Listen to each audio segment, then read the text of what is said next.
So something I randomly found while perusing the wide world of Instagram stories is that the FIA and Extreme E have teamed up to make this new series that is powered entirely by hydrogen.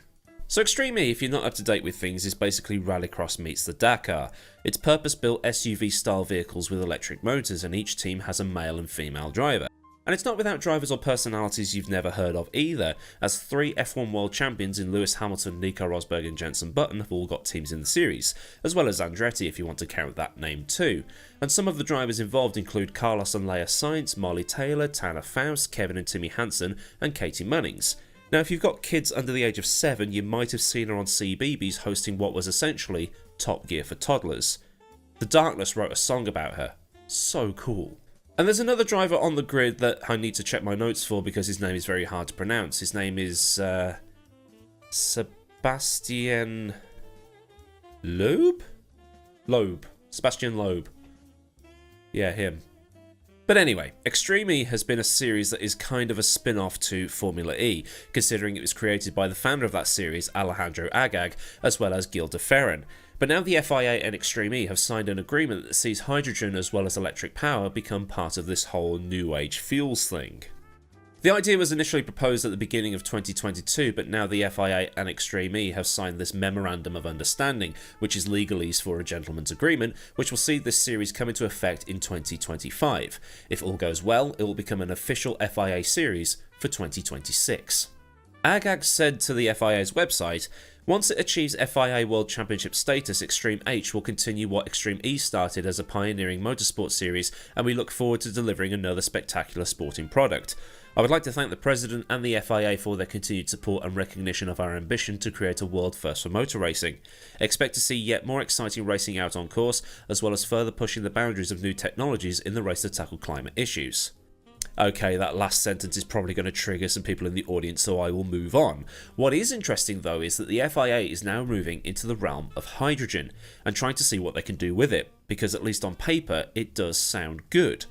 Hydrogen is the most abundant element in the, well, not the world, but the universe. You've got an almost limitless supply of the stuff versus natural gas and oil, and when put inside an internal combustion engine, the only thing that will come out of the back is water.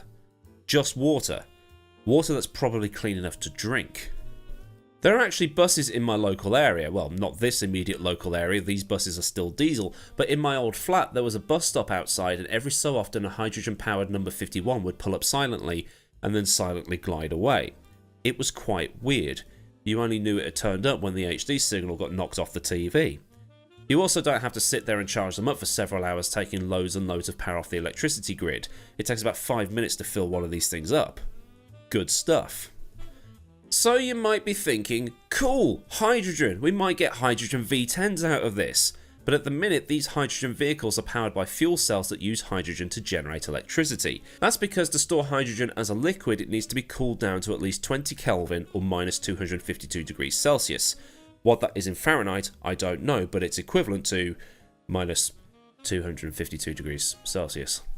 In doing so, it takes just as much energy to store as it actually gives the cars, and in doing that in the desert heat of Saudi Arabia, that's going to be mighty tricky, still keeping it cold inside the car's tanks. But whoever manages to crack all of this cryogenic stuff using less energy will be the richest person alive. It really is that old Top Gear joke. Now, Toyota did enter a GR Corolla into the 24 Hours of Fuji that did run on liquid hydrogen, and it works in pretty much the same way as a normal internal combustion engine car. It still produces a noise, not a electric type whir. But as it stands with the current tech and the rate it's going, seeing a Formula 1 car powered by a V10 engine that's run on hydrogen isn't going to happen in your lifetime or even your grandchildren's lifetime. But Toyota reckons it can be done. The other problem is that hydrogen easily bonds with other elements in the air. I'm not an expert, but I'm fairly certain that that's a bad thing for the engine. Hi, how you doing? It's Editor Naden here.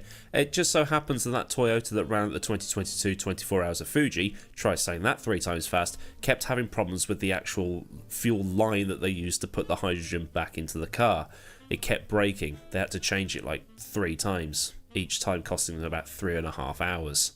So currently these cars are powered by fuel cells that have compressed hydrogen inside. It all goes into a tank that's carbon fiber lined, and then it's all pressurized to about 10,000 psi, which is 700 bar or something along those lines. But the actual technological advancements you might expect from this series are probably going to be non-existent.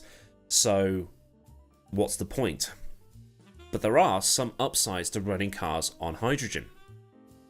In heavy-duty, long-range lorries and stuff like that, hydrogen is a much better alternative to batteries. Hydrogen is a lot more energy dense, so a 42-ton lorry powered by a hydrogen fuel cell will be able to carry more than one powered by batteries, because the hydrogen powertrain weighs less and will not contribute to the overall weight as much. Which, given the discussions I had on Twitter last night when I mentioned this, seem to be where hydrogen is going to be used more, especially since hydrogen and electric both produce similar ranges at the time of writing. Unlike electric cars, hydrogen cars are pretty expensive. A Toyota Mirai will set you back 50 grand. But as is often the case, as technology improves and becomes more mainstream and you start seeing it everywhere, the prices will soon drop. But even if you can buy a Toyota Mirai, you've got to find somewhere to fill it up. But the way I'm seeing this is that this new series will probably only do so much as to improve the range and development of what we can currently do with hydrogen engines.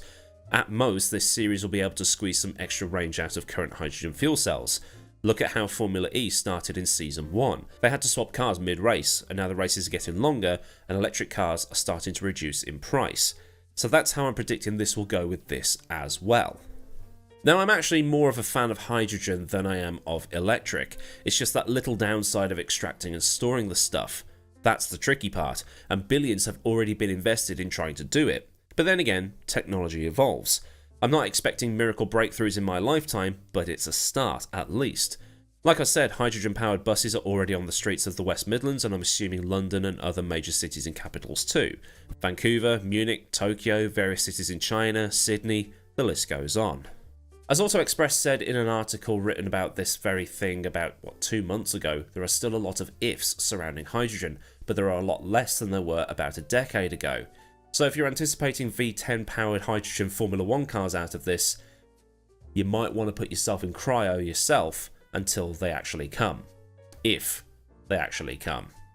So then, a look at this new hydrogen-powered series put together by the FIA and Extreme E, and what this might mean for hydrogen development as a whole. If this has given you food for thought, give it a thumbs up so I know I've done a good job, and for more stuff like this, subscribe with the bell on so you never miss out on anything I do around here.